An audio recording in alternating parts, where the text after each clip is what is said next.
एक आदमी रेगिस्तान से गुजरते वक्त बुदबुदा रहा था, कितनी बेकार जगह है ये, बिल्कुल भी हरियाली नहीं है। और हो भी कैसे सकती है, यहाँ तो पानी का नामो निशान भी नहीं है। तपती रेत में वो जैसे जैसे आगे बढ़ रहा था, उसका गुस्सा भी बढ़ता जा रहा था। अंत में वो आसमान की तरफ देख झल्लाते हुए बोला, क्या भगवान, आप यहाँ पानी क्यों नहीं देते? अगर यहाँ पानी होता तो कोई भी यहाँ पेड़ पौधे उगा सकता था, और तब ये जगह भी कितनी खूबसूरत बन जाती। ऐसा बोलकर वह आसमान की तरफ ही देखता रहा, मानो वो भगवान के उत्तर की प्रतीक्षा कर रहा हो। तभी एक चमत्कार होता है, नजर झुकाते ही उसे सामने एक कुआं नजर आता है। वह उस इलाके में बरसों से आ जा रहा था, पर आज तक उसे वहां कोई कुआं नहीं दिखा था। वह आश्चर्य में पड़ गया और दौड़कर कुएं के पास गया।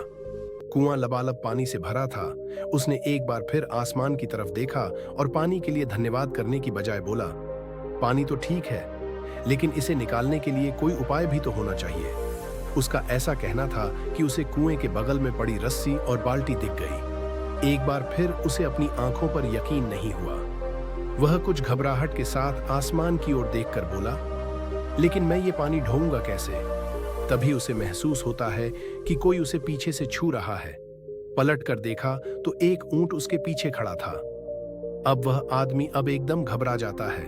उसे लगता है कि कहीं वो रेगिस्तान में हरियाली लाने के काम में न फंस जाए, और इस बार वो आसमान की तरफ देखे बिना तेज कदमों से आगे बढ़ने लगता है। अभी उसने 2-4 कदम ही बढ़ाया था कि उड़ता हुआ पेपर का एक टुकड़ा उससे आकर चिपक जाता है। उस टुकड़े पर लिखा होता है, मैंने तुम्हें पानी दिया, बाल्टी और रस्सी दी, पानी ढोने का साधन भी दिया।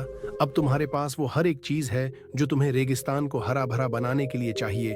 अब सब कुछ तुम्हारे हाथ में है।